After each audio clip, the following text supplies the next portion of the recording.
Friends, we dive straight into the next session, session 3, which is Leadership Perspectives, Charting the Course, Reinventing the New Transformation Frontiers in the World of AI.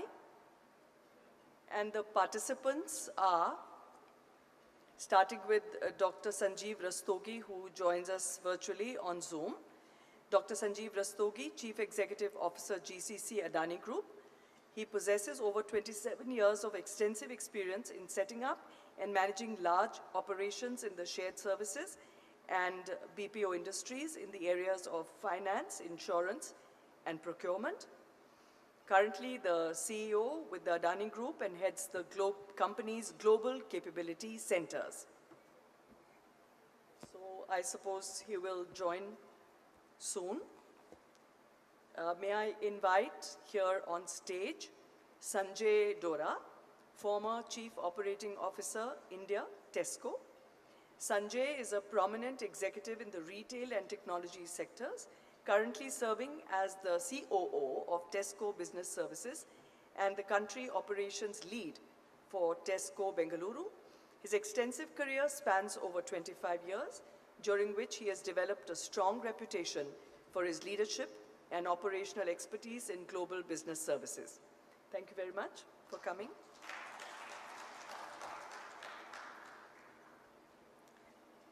And Gauri Chandra. Finally, we have a lady on the stage, other than me, of course, Chief Executive Officer, RM India. Gauri Chandra is the CEO of RM Education Solutions India Private Limited, the Indian subsidiary of the UK-based RM PLC, a leading global supplier of technology and resources to the education sector. A seasoned leader with over 30 years of experience in technology delivery and operations across global financial services organizations, including American Express, JP Morgan Chase, and Wells Fargo. Welcome, Gauri. And the moderator for this session is Sanket Sinha, Associate Vice President, Digital Process Operations, HCL. Sanket is an accomplished executive at HCL Technologies, currently serving as the Associate Vice President of Digital Process Operations for the EMEA region. With over a decade of experience in the technology and consulting sectors, Sinha specializes in transforming business operations through digitalization and innovative process management. So it's over to you, Sanket, to take it forward. Thanks. So welcome everyone to pour in some more oil in this burning topic. I'm sure the topic doesn't need any more introduction, but what I feel like is this is no less than a gold rush, and it won't be wrong to really compare this with a gold rush. While you may fail, you may succeed, but you just can't simply ignore this phenomenon. Pretty much this was happening in the background, but really the gold rush took the amplification when the GPT was launched 2 years back. And very soon they reached almost the 1 million user mark with an astonishing velocity, 15x faster than the closest online service, which was Instagram. And since then, in last 8 quarters, it has become the 5th largest online service in terms of the number of active users and the online visits, close to 3.6 billion every month, which is only after Google, YouTube, then Instagram, Facebook, and X. So you can imagine the gold rush, the velocity, and also the adoption in the end user retail space side of it. What does it mean for the corporates? And the early lead indicators are, if you look at the investments, 40% of the 80 billion of venture capital investment coming in US has been put into the GenAI space. And this is only the venture capital, by the way. The likes of GAFAs, the Google, Amazon, Facebook are pouring in close to 40 to 50 billion average every year into this space. So while that one side of the story, certain lead indicators, but at the same time, the other house also says that a certain study tells that 30% or in fact slightly higher number of POCs have not gotten into full production. And in fact, 30% of the pipeline may not even get into the production. So therefore, into this conundrum, I just want to maybe listen your point of view in terms of what's your point of view in terms of the opportunities and the drivers behind this space. Maybe we'll start with you, Sanjay. Sure. First of all, thank you for having me here, and I'm delighted to be with all of you in this beautiful city of Mahabalipuram. And I must say, kudos to Shared Services Forum for bringing us all together and continuing with this tradition, this ritual, this practice of getting us all together and creating this great platform for all of us to share the best practices and learn from each other. You know, the other day, I was talking to a friend of mine, and I was saying, if today, if someone is not able to see the potential of how AI is going to change the way we work and live, that person must be living under the rocks, or the person must be having something on the rocks. Because this is one of the most profound technological shifts of our era. And I think this is the single biggest opportunity for us as leaders as well, to navigate through the organization and drive that change and take that lead.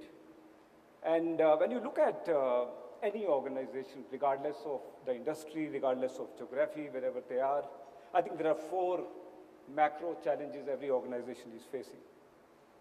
I think the competition is getting more and more intense. The customers are becoming more demanding than ever because the demographic is changing and the propensity to use digital channels has been going up. There is ever-increasing pressure on cost.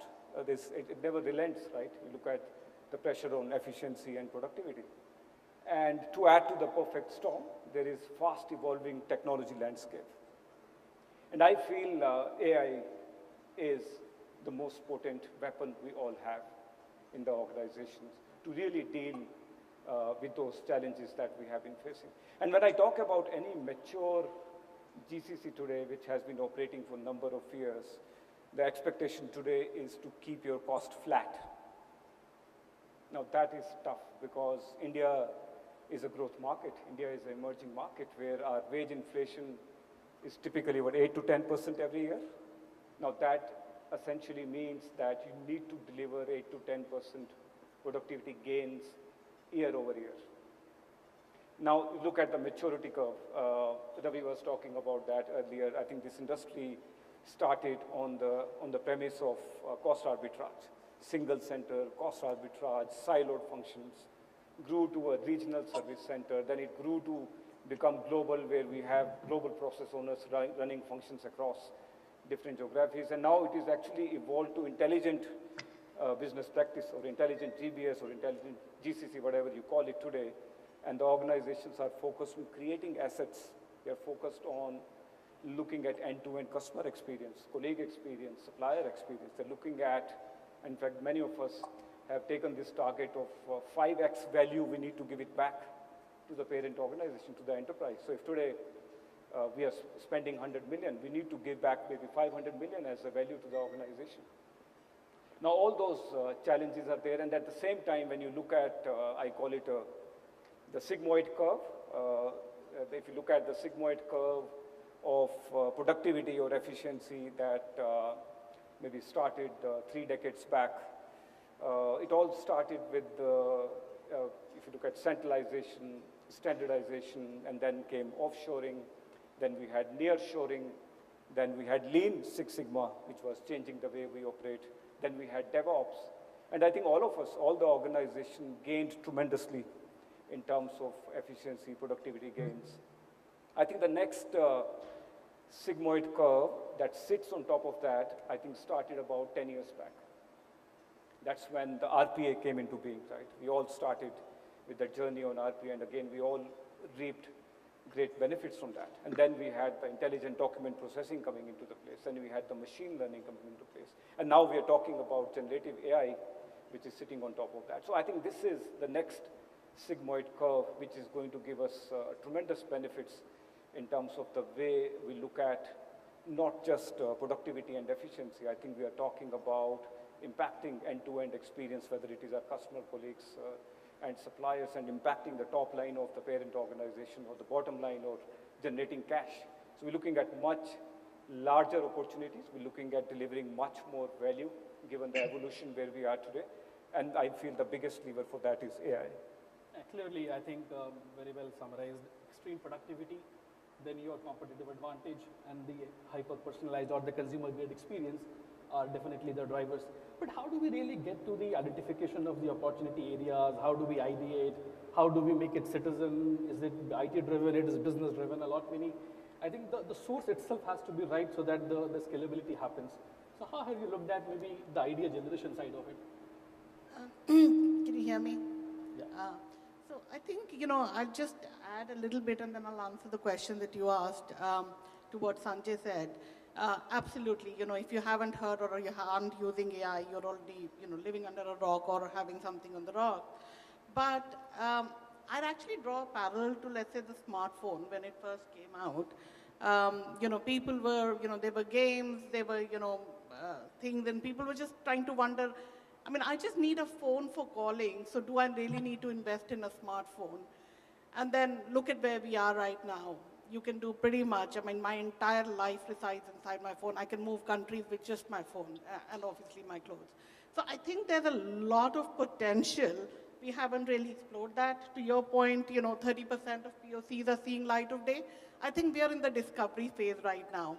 There's obviously a lot of considerations, whether it's, kind of proving the technology, ethical AI, looking at biases, IP. There's a whole lot of stuff that we still need to figure out, deal with before we can really start and leverage the power of it. And that kind of brings me to the question that you asked, Sanket. I think right now, at least, where I've been in my company, we're seeing it both ways. So we've got business coming up with, this is a problem that we need to solve. How can AI help us? And then we also see a whole lot of excitement from technology. And, I come from a technology background where the technologists are kind of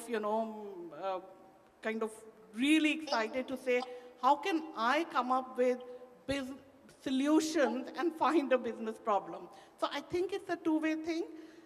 The good thing I am also seeing is where the technology guys are actually thinking of business problems that they can solve. And similar to what Ravi was saying is, we can't really look at things in isolation. We have to look at business problems. So I think it's also bringing technology and business close together. And that collaboration and some of those silos are, if they still exist, they're breaking. And I think AI is really helping with that. Clearly, the lines are blurring between technology and business. Any which ways, the forthcoming CIOs are saying business-aligned IT, and the business is the new IT is where the forthcoming business guys believe. And truly, that is the confluence which will make the real things happen. Maybe just looking at the next step of it, Sanjeev, feel free to come in. Scalability and assurance are key. While, yes, a lot of us are doing experiments around this, but what are the mantras? What is the success factor or the risks which we need to keep in mind when some of these experiments, the ideas and the POCs will need to scale and also do the assurance from an outcome perspective? Yeah, I hope you can hear me, Sanket. Yeah, very well. Yeah, so first of all, good evening, everybody, and my sincere apologies to Ravi, Rakesh, and the SSF team. I couldn't be there personally. Because of my personal commitment. I've been there for the last 10 years, but I'm really feeling bad missing out. But I'll start with one quote from Ravi. He was sharing about GBS, the shared services, and now GCC. The next definition of GCC would be game changer catalyst. I think that's where we are moving, right from capability centers to game changer. And both Sanjay and she talked about that, how the GCC are shaping up. See, in a company like Adani, where we are the largest Indian conglomerate with number of interests, 11 listed entities, right from ports, cement, airports, leasing, real estate, defense, everything you talked about. I'm creating a mother of all GCCs because GCCs typically support your parent and one company, but I'm trying to do that. 11 different entities, 11 different businesses coming together with tacit knowledge. And let me share one good news at Shared Services Forum, and Quintus Global has been helping us, doing a lot of, has helped and will help in the future as we're setting up that GCC. But coming to your question, Sanket, in particular, assurance is a key word. So I say 4 E's. One is efficiency and productivity, which will come through. One is effectiveness. Effectiveness is the assurance, one data truth, one source of truth. In a business like where we work on around 1,400 different applications. And one source of truth, and you are highly regulated, you need to report data both to SEBI and to the stock exchanges and elsewhere outside the world. And if you don't have the assurance, I think your credibility at stake. So I think assurance will play a key role. And one of the things which we are looking at transforming our businesses, especially in the GCC area, is agentic transformation, because that's the next level. So we have created something like 500 digital agents, and what we are trying to do, we'll create over 1,000 digital agents over the next 2 to 3 years. And one of the key things for this thing is to do a POC. So what has happened in the AI that a lot of GCs have done a POCs, but they have not scaled it up. And what we are looking at now, the entire transformation journey, engage right from end to end, and look at, you talked about ideation. So we have created a team which is looking at strategy and transformation, and we have engaged a couple of partners who will drive this end to end. So we are not looking at 1 or 2 POCs, we are looking at end-to-end cycle. And the kind of work which Rakesh and his team has helped us actified and look at is very, very high end in terms of what we are trying to bring in GCC. So I think digital transformation, agentic transformation, having an end-to-end view and not doing a POC. And most important part is creating a data lake, data architecture, data structure, where you get one source of truth, one source of information, and I think the assurance is the key. And though there are concerns on the data privacy and ethicals and other ways, but I think we need to be smart enough to build ring fence them around. But I think that's the way to go. Assurance will be the key for any AI to get implemented, just to answer your question.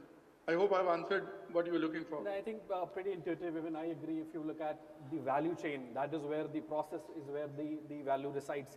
So unless until we look at the value chain in entirety, and most importantly, the cost and the speed to automate also becomes important to ensure that your ROI challenges are also taken care of. Yeah. I'll give you my perspective on critical success factors. There is a lot of hype around AI, and sometimes that hype does a bit of a harm as well, because AI is not a silver bullet. It is not a magic wand. I feel AI is like being in a marathon rather than being in a sprint. And there are the two perspectives. One is being in GCC, you have a perspective, and if you are sitting in headquarters, there is another perspective of that one, and I'll tell you both sides of that one. Because when you're sitting in the GCC, we are all super excited, supercharged, and marching ahead in this journey with number of use cases and seeing how we can transform the operations. But if you're on the other side, number of concerns there. And answers are evolving. I don't think we have perfect answers because we are far from being perfect in AI. First concern, if you're working with a partner, is fear of losing IP. The intellectual property is always on top of the mind because you're working on some of the core areas in the business, right? Two, in AI, you're dealing with large set of data, right? So there is always an information security risk that comes with it.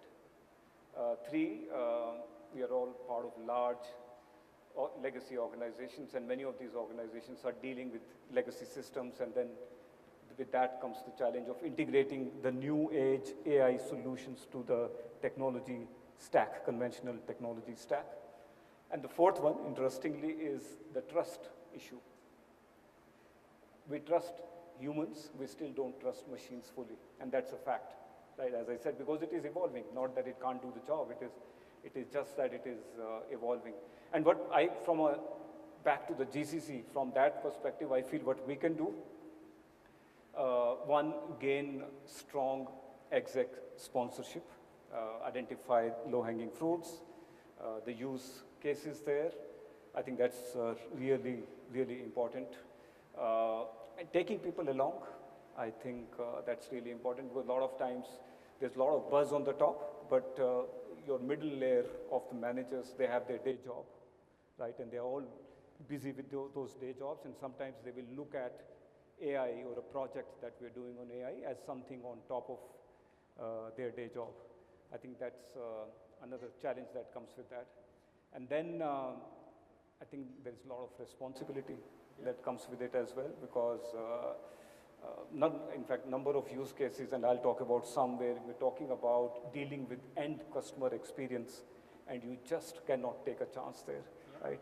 And then you need to be 100% sure of putting a machine talking to a customer. And I will tell you my own experience as a customer, and I feel that's a mistake some organizations are doing today. They are taking a singular focus on cost optimization or efficiency when they're looking at AI. And that's, I think, is not the right way to look at it, right? You have to look at it, you have to look at customer experience as well. Other day, I was calling my telecom service provider. I had an issue. I was offered 9 options on IVR, and I could not pick an option till I heard the 9th option. And none of those 9 options were actually addressing my query. Wow. And the only option I had is, please press this to go back to the main menu, or this to listen to all the 9 options again. I said, I don't have the, and I had no option to go to the live agent. So I just picked one option which was closest to my need. Then I had another 5 options to choose from. Again, nowhere I could talk to the live agent. So there's a big struggle there.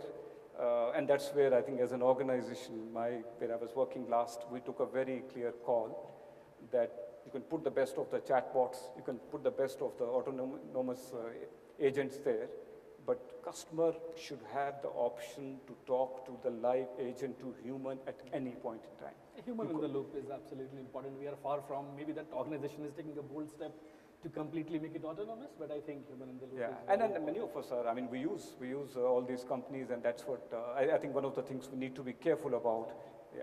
Yeah, Gauri, I think you want to Yeah, I was just going to add when you said around, take the organization along. I think absolutely you need to do that. But, what I've also sometimes found, Sanjay, is where there is a resistance to change because there is some amount of, if this process gets automated, then am I going to lose my job, whether at a junior level or even at a senior level? And I think that bit of change management is absolutely key because people resist it, and I've seen that firsthand.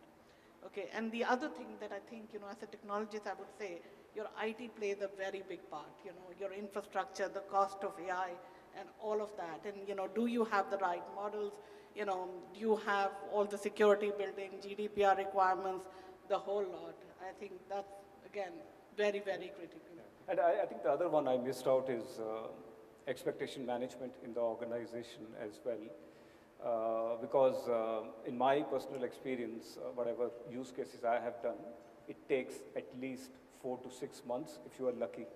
And that's only use case. Scaling it up is a different ball game altogether. It's a different challenge altogether. So I think that setting that expectation that it is a game in the long haul. We can't expect overnight results. So I think that's another key role we play as leaders in terms of driving that in the organization. I know change management, I think, obviously very important, and many times we just look at the one side of the change management, which is the citizen part of it. How do we ensure the adoption, the cultural aspect of it, but then the upward change management is equally important. So what are the different drivers you have seen which really makes it through and get the approvals, required approvals? I think those secret sauce would be important for doing the upward or the reverse change management as well. So, Sanket, can I take that question? Yeah, please. So, I think that Sanjay was alluding to, it depends on the executive sponsorship. So, in our case, while we had a very compelling case of Adani Group reaching that scale, we had one finance shared services which was running very successfully. To go to GCC 2 level in some of the areas, I think executive sponsorship was very important. Me being part of the leadership, I report to him directly. That gives me headwind. Being part of the highest decision body, we take decisions, making presentations, getting the sponsor from all the group CEOs is important. And I think 3 T's define it. One, you can't do it alone. A culture change is always about 3 T's. First, you need to build a team who will work on this. Everybody needs to have a skin in the game, whether it is the other side and the one you are trying to bring. So every sponsor has to be part of this team. The second is be transparent, whatever is happening. So say whatever, be in black and white if things are not going well. And the third thing is the most important is build trust. And the trust will come by actions. Working in an Indian conglomerate where you're trying to move jobs, you're trying to move functions, processes, and multi-functions. We are doing 8, 9 functions, bringing into the GCC locally. We have built up a strong team, strong cultural team, both the receiving and the giving side. We have built a very transparent culture in terms of working with them. What is good look like, what can go wrong, and they have a skin in the game, and they are your partners. And the other thing is building that transparency. So then things don't go the way we want, we go to the executive sponsor and say this is not what it is, and we get guidance. And we have gone a day before yesterday to the entire Apex and to Gotham. We went there and we said this is where we are, and if things take time, if things are not going wrong, we say this is what it is, and we seek guidance. So I think building that trust, transparency, and building a good, strong team, cultural team, and cross-functional team is important if you want to drive change. You can't do it alone with a sponsorship. So I think everybody, right from the lower levels to the executive sponsors, the owners, the process owners, and the partner you work with, external partners you bring in board to help you set up, they all need to be part and integrated well to have a well-oiled engine to drive this transformation and cultural change. Otherwise, you can't do it alone. The team is a very important point you picked up, Sanjeev. If you look at the workforce of tomorrow, that's going to change significantly if all the promises comes true. The pyramid will look very different. The skill matrix will look very different. The org structure may look very different. So first of all, what are those typical roles which you evangelize to be coming in the organization? And what is the readiness of we as a market? And moreover, how do you ensure that some of these dovetails into your larger strategy? So how are you going to see evolve in this space? Yeah, I'll probably take that. And, and as you mentioned, Sanket, currently in most organizations and most GCCs, we have that pyramid structure. We have a very strong or a very large workforce, processing, doing business processing, BPO, business call center functions, etc., even tech, ops. With AI, I anticipate that, over time, we'll become more of a diamond-shaped structure where, a lot of those entry-level roles or everything, all those processes, a lot of it will be automated. And currently, that middle management that we have, where you have more of the decision-making, the analytics, the more kind of brain work, we would need that, and we would need probably a lot more of that. And then obviously you've got the management layer. Now, the challenge that organizations will have is, if you don't have that workforce coming from the entry level into that mid-management, how do you make sure that you have a robust mid-management, because they haven't really come up the path? So I think this is where, these are some of the challenges that, people will face. Obviously, the nature of jobs will change. Now, to me, one of the solutions would be, can we then put the onus back on, our education system to make sure that some of these skills that people were picking up when they came into the entry-level jobs is something that they're learning, as they get educated. It's not an easy one to solve, but I think we'll have to look at different strategies, how can we fast-track things, etc. I think, some of this will evolve over time, but I see a definite need for us to start thinking about that.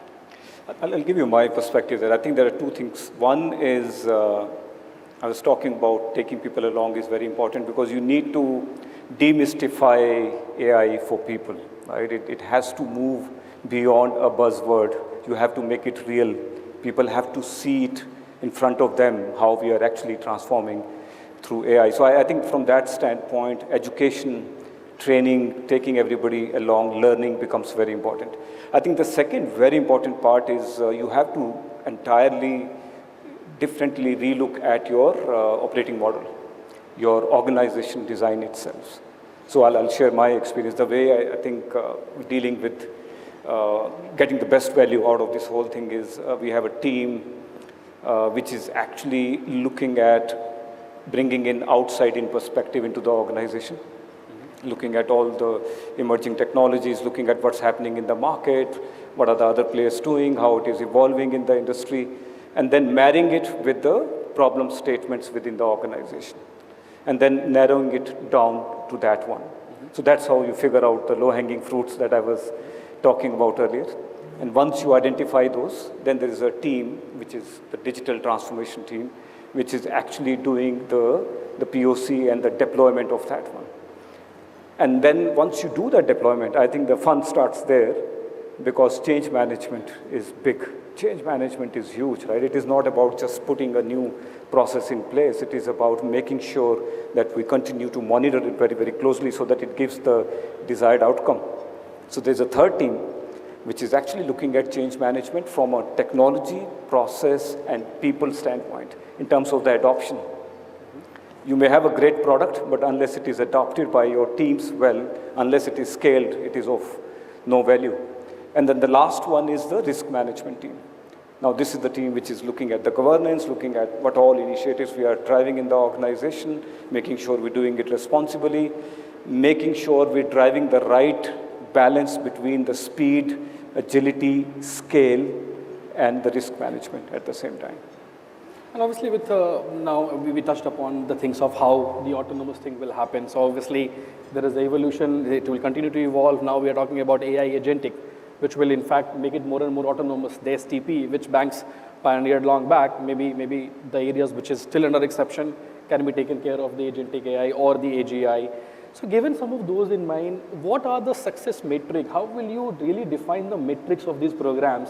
Because end of the day, it has to dovetail into your value, the investment, and therefore the value and the payback period, especially in the enterprise services, may not be so much in the front office where you are kind of bringing in a competitive advantage. So how do you see this investment value and the payback period coming in? And what are the typical metric you have looked at for your ongoing programs? I would say there's a altogether new paradigm which is coming to ROI and payback.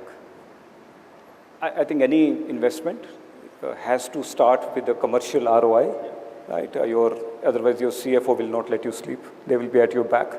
And they'll be delighted if you can give a payback of 12, 18, 24 months. So that's at the core of any business case which is there. But what is really heartening is to see how we are extending the ROI beyond the commercial case, right? In terms of, as I was saying, you're looking at the customer experience, or you're looking at the larger benefits that we are driving for the organization. I'll give you an example. Being in retail, one of the big challenges retailers would have is the return of the products, right? We all order from Blinkit and Swiggy and all these portals. A lot of times you're not happy with the product, and those come back to the organization. So that was one of the process that we were managing. Those are coming back into, and you can imagine the mammoth size and scale of those returns that you're dealing in an organization which is 60 billion pounds organization. There was a machinery of people who were sitting and doing the text qualification, making sure those product returns are going into the right categories, having conversations with the buyers in onshore market, making sure those buyers are taking it up with the suppliers, making sure there's a recovery to the organization. Now that's commercial. Now what happened beyond that? All this capturing actually has been, the manual effort has been eliminated. In fact, it was, I think, 26 people. Today we have only 2, and they are only doing quality control on that one. But the beauty of that doesn't end there. The beauty is the data analytics you're getting out of it.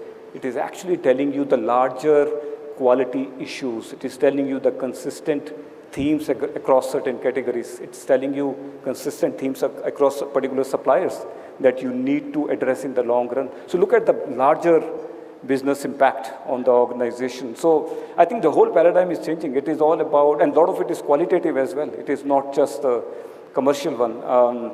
So the other interesting one is, again, if you're a large organization dealing with multiple suppliers, in fact, tens of thousands of suppliers, and you would have, I don't know, maybe again tens and thousands of contracts that you're dealing with.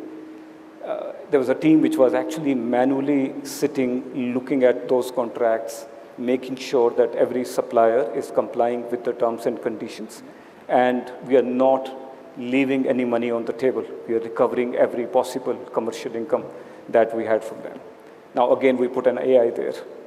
Now, that AI is opening up the new opportunities, which we never looked at, because of that sheer volume would be hard for humans to look at. And when you put a machine and this is a AI which is constantly learning, so it's actually getting better with the time as it is churning out more and more instances of it, we can do better in terms of the recovery. So as I said, if you look at the impact on the enterprise, extends far beyond paying it back in terms of what you were investing into that initiative. But putting that neck on the line also becomes difficult for the intangible values, which may or may not generate at least at the outset. So I think that's where it becomes a conundrum of how much you really sign up for and what are the metric we need to sign up in terms of the program. No, it is a very difficult conversation to have. Yeah.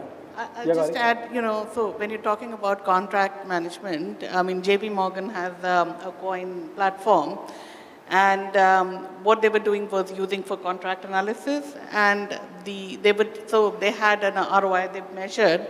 Something that was taking 360,000 hours was now reduced to seconds.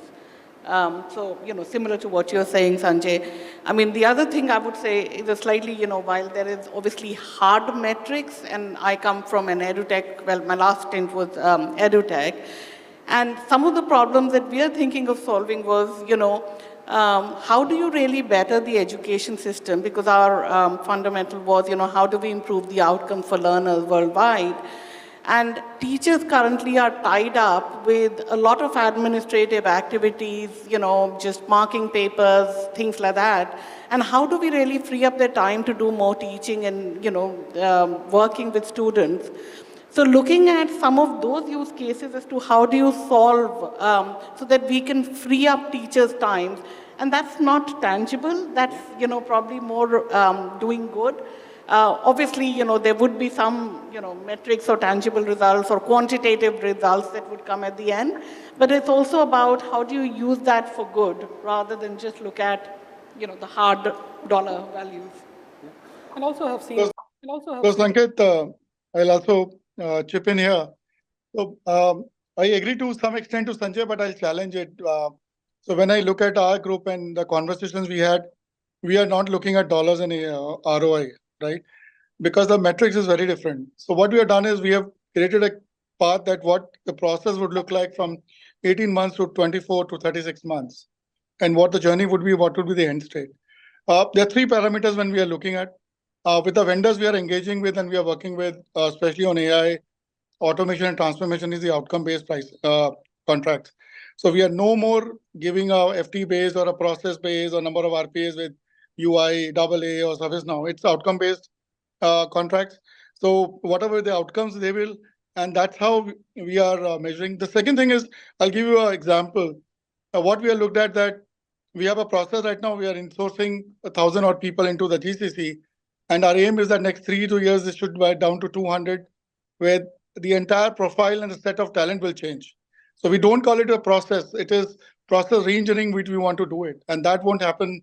So yes, cost is something which you invest as initially, but the benefits far outweigh. And in a setup like in India, where you're moving processes and people India to India, the cost savings will come from the level of automation, the level of data assurance, the level of effectiveness. More than 900 legal entities we consolidate, and we need to publish results every quarter. Some of the reporting quarterly and everything, we have been trying to automate and bring new technologies. So it's nothing to do with ROI. It's all about the shareholder confidence, the stakeholder confidence, 11 listed entities, and how do you do that? So I think it's a combination of both. But the way you are engaging with your partners, the way you are deciding on the process, you need to have a roadmap clearly outlined, and that may be based on the ROI or not. But as of now, we are not going based on ROI. We are going based on what the process and how it will look like. And if you really see the McKinsey study, which has just come out, they are saying that 70% of the companies on S&P 500 will change their business model or strategies in the next 3 years. And that's what AI will bring in. And this, so I think it's the way looking at different things. ROI is one case, but if you look at India being, and Ravi is saying India becoming the digital capital of GCCs, what I say, there are 3 metrics which are important. 30% of global talent will come from the India GCCs because we'll adopt the technologies, we will be the digital capital in this. 30% of workforce of all the companies will sit here. I think, and India and GCCs will become the talent hub. So the scale, the profiling, and people will change. So it's a transformation of people, processes, as well as what are the outcomes which will drive.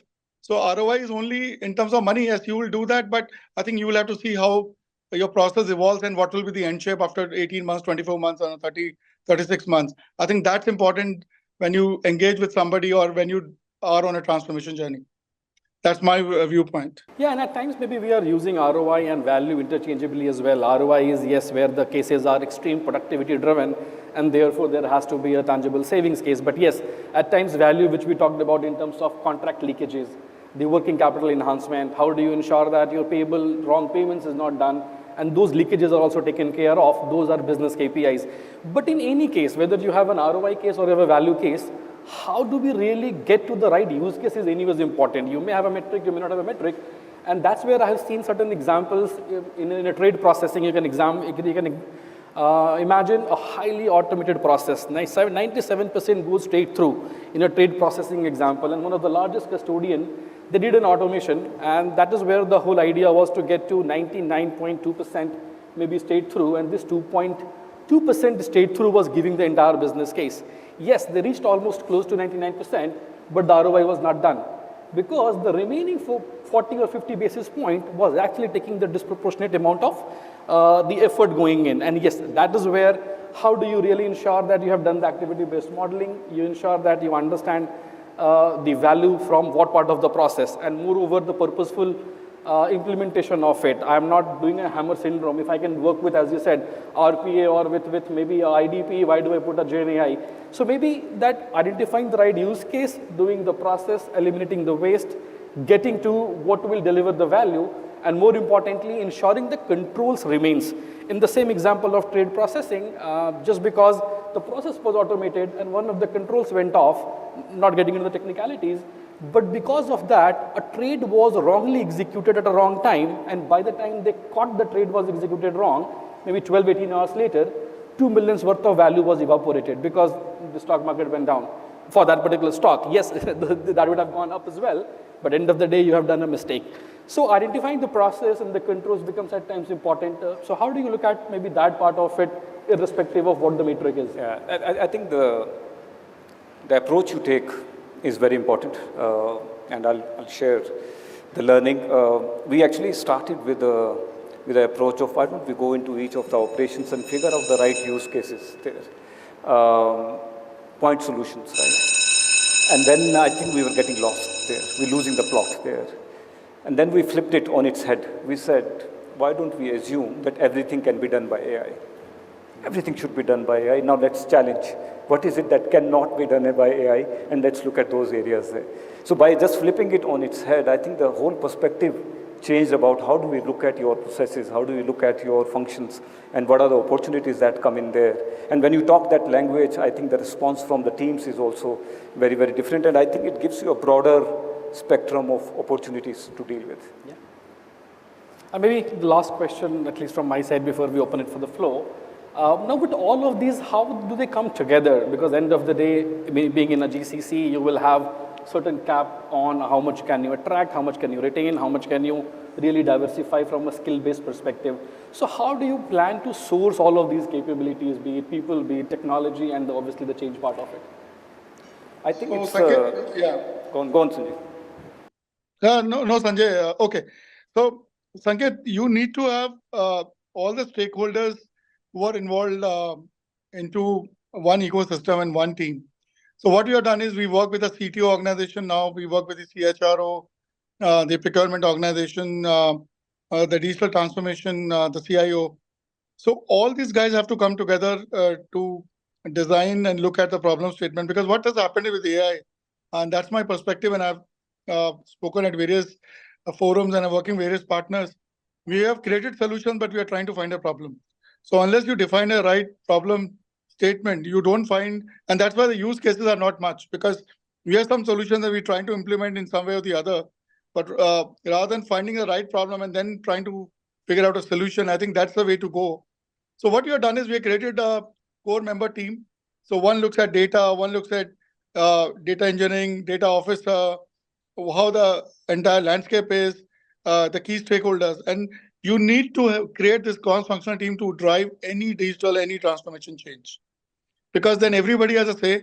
If you want to drive in GCC one change, everybody will come in and say their own ways of looking at things. There's one sponsor for this. The project is approved at the senior level, and then the cross-functional teams works and identifies the right vendor or the right partner to implement this. And I think that's working for us. Having a cross-functional, having experts in your team really helps you to define the problem, looking for the right partner, and then implementing the solution. And that's what I would say. And I think to add to Sanjeev, it would be foolish to not leverage the thriving startup ecosystem, right? And no, you don't have to develop every capability in-house, right? And you have your own core business to look after, and there are organizations which are actually developing very evolved solutions in other areas. So just need to leverage, figure out the right partners to work with, and it's your choice. In that spectrum of one end is everything in-house versus everything outsourced. You have to figure out the right sweet spot for you to work in. As I said, 40 billion gone just this year into those startups. We should definitely take value out of it. Yeah. I'll just add, I totally agree with both of them, but I think, firstly, I'd start with first defining the business objective. What is the problem that we're trying to solve, and then involve the various stakeholders. And, obviously look at, like he said, look at partners and ecosystem, define that executive sponsorship. So, but I think, ultimately, you need to define what is it that you're trying to solve for, and therefore then engage, what technology, what process. You need to have the process mapped because, it's again, AI is not a silver bullet, junk in, junk out.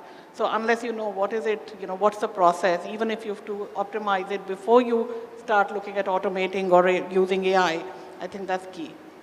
Lovely. I think that was a great conversation. Maybe now we can open up for the floor as well to have some questions. And is it at all possible to take the questions over tea? We're just going to have a tea break. Is that possible? Yeah, fair. We can do that. Do you want to do the Mentimeter thing, or we can skip that part? We want to do the poll? The Mentimeter poll, yeah? You want to do that? Yeah, we just wanted to hear your perspectives as well. Maybe we have just kept one simple question. That's to just understand your perspective. Mentimeter is an app where you can simply go on a browser, go to Mentimeter, put a code. I think the code is here, the code on the top, and maybe just let us know your perspective, and then we can always engage what you think over our tea session. Is that all? We're wrapping up now?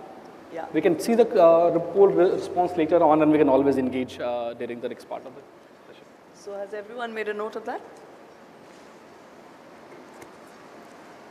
Okay. So later, thank you. Thanks, Steve. Just a moment, please. So we'd like to thank this illustrious panel for joining us, and we'd like to offer mementos.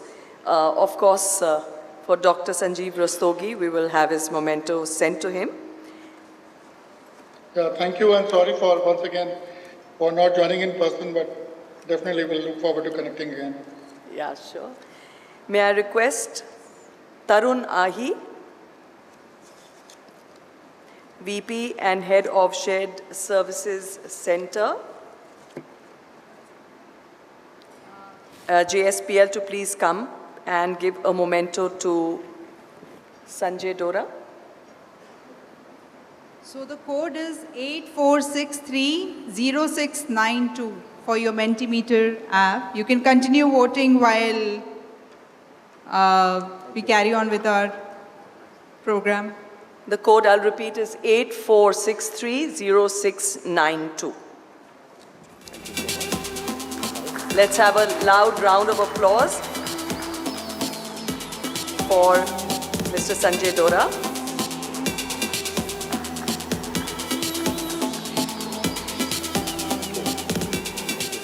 I'd now like to call upon Sushil Kedia, COO Business Delivery Center, Tata Steel, to please come up to give a memento to Gauri Chandra.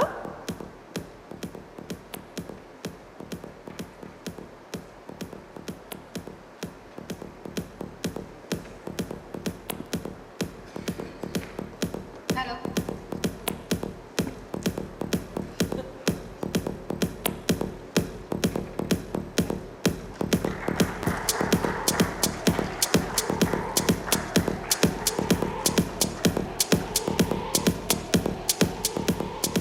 And Mr. Sriram Gopalakrishnan, Director Global Shared Services of the V Group.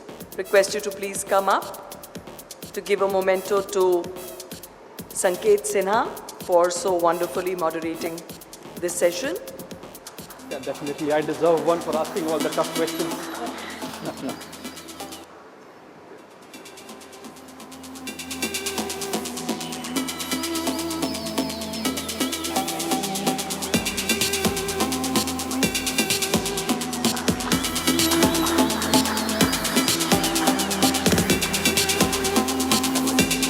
Thank you very much once again, all of you.